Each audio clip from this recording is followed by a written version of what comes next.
¿Alguna vez te has preguntado qué se necesita para que una buena persona, alguien amable, compasivo y ético, cometa actos de crueldad o incluso se convierta en un monstruo? Imagina a alguien a quien admiras, alguien en quien confías, transformándose lentamente en alguien irreconocible. ¿Y si te dijera que esto no es solo una extraña anomalía, sino un patrón tejido a lo largo de la historia y el comportamiento humano? Hoy, nos sumergimos en una de las preguntas más inquietantes y provocativas sobre la naturaleza humana. ¿Por qué las personas buenas a veces hacen cosas malas? La historia está llena de ejemplos de gente común cometiendo atrocidades extraordinarias: los guardias en los campos de concentración nazis, los soldados que llevaron a cabo la limpieza étnica, los espectadores que permanecieron en silencio mientras se desarrollaban horrores. Estos individuos no nacieron malvados. En muchos casos eran personas corrientes, atrapadas en circunstancias que desatan las partes más oscuras de la naturaleza humana. El efecto Lucifer, un concepto popularizado por el psicólogo Philip Zimbardo, nos invita a reflexionar sobre esta compleja realidad. Zimbardo, al realizar el infame experimento de la prisión de Stanford, reveló que el entorno en el que nos encontramos, los roles que adoptamos y la autoridad a la que obedecemos pueden distorsionar incluso a los individuos más virtuosos, convirtiéndolos en perpetradores de daño.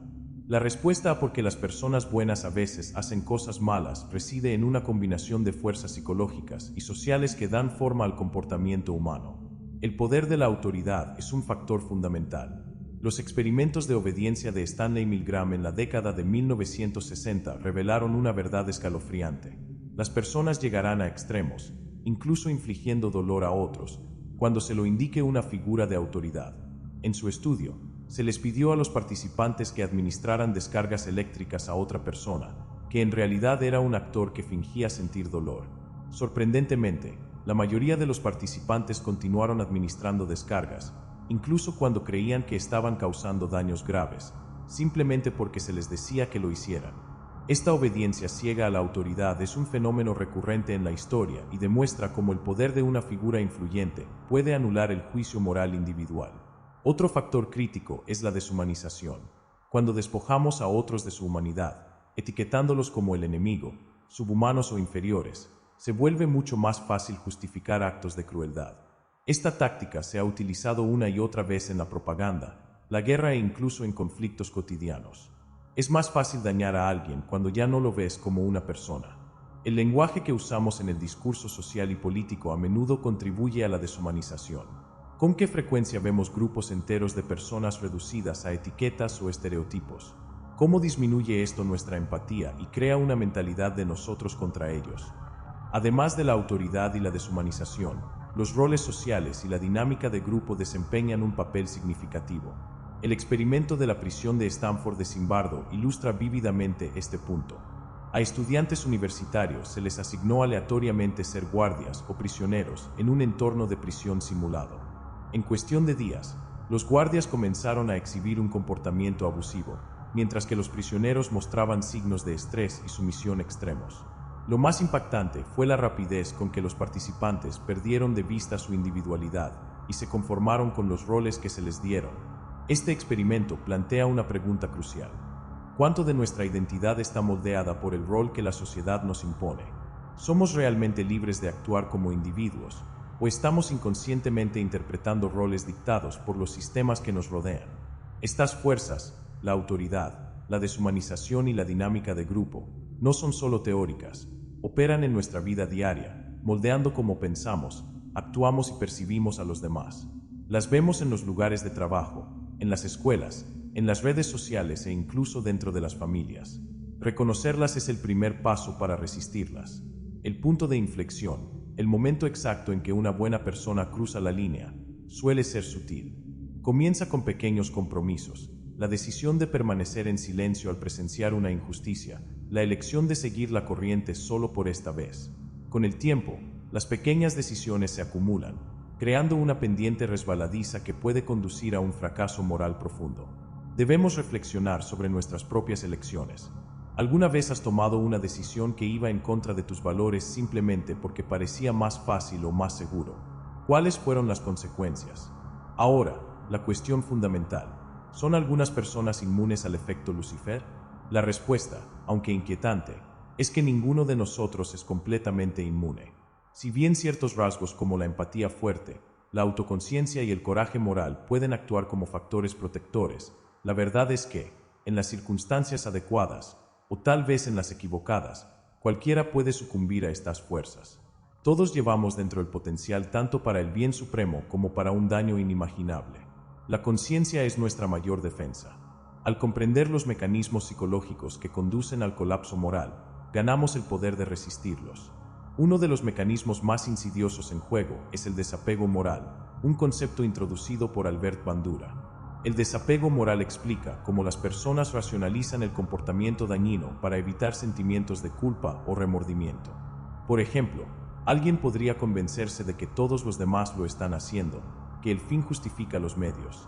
Estas racionalizaciones crean una distancia psicológica entre el individuo y sus acciones, lo que facilita la justificación de las malas acciones.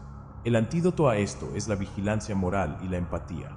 La vigilancia moral es la capacidad de cuestionar activamente nuestras acciones y sus consecuencias, incluso cuando es incómodo.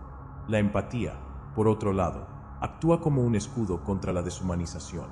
Cuando realmente vemos a los demás como individuos complejos, sintientes, personas con esperanzas, miedos y sueños, se vuelve mucho más difícil dañarlos.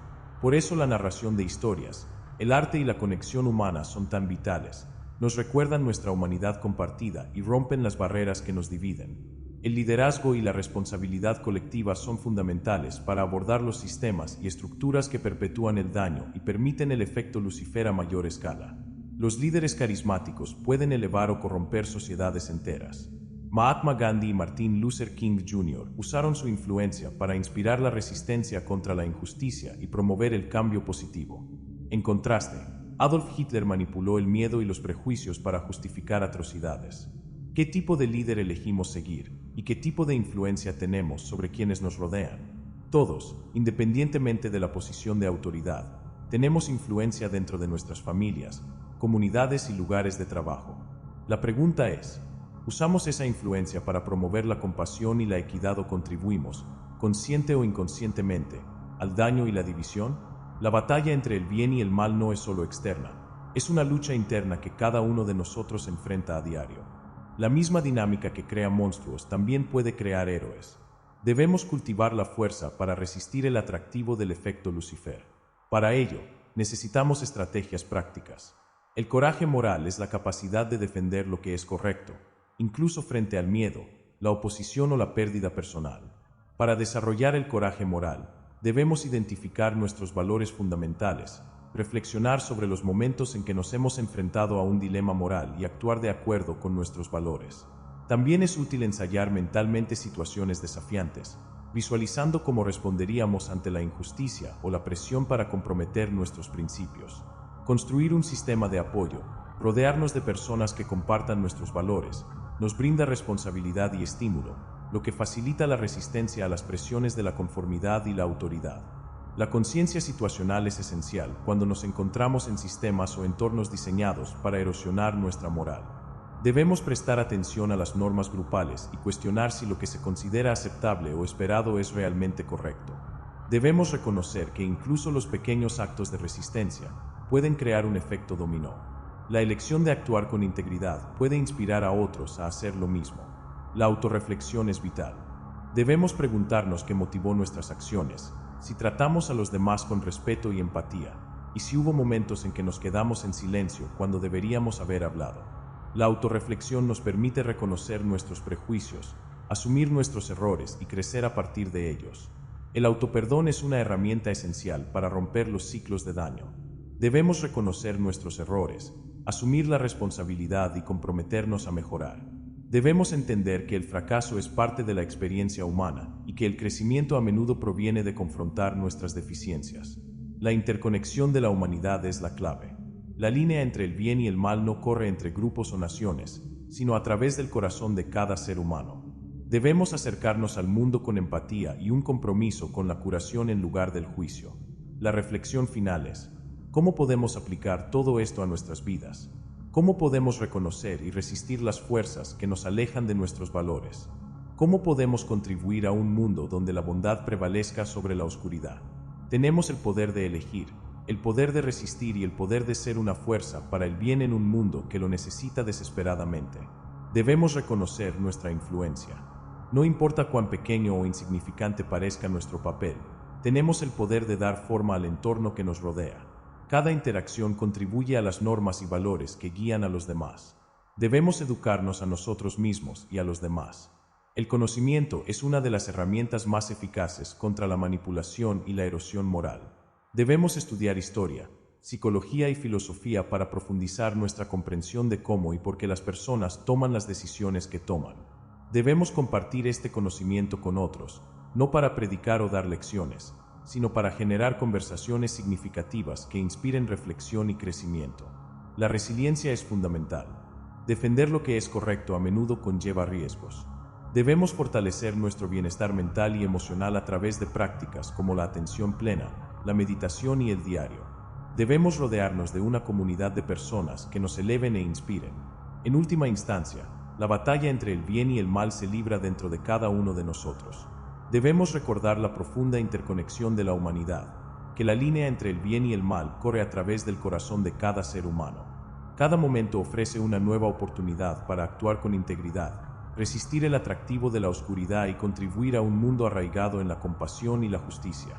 El efecto Lucifer nos revela la complejidad de la naturaleza humana, la fragilidad de la moral y la importancia de la responsabilidad individual y colectiva. Al comprender los mecanismos que pueden llevarnos por el camino de la oscuridad, podemos tomar medidas para resistirlos y convertirnos en agentes de cambio positivo.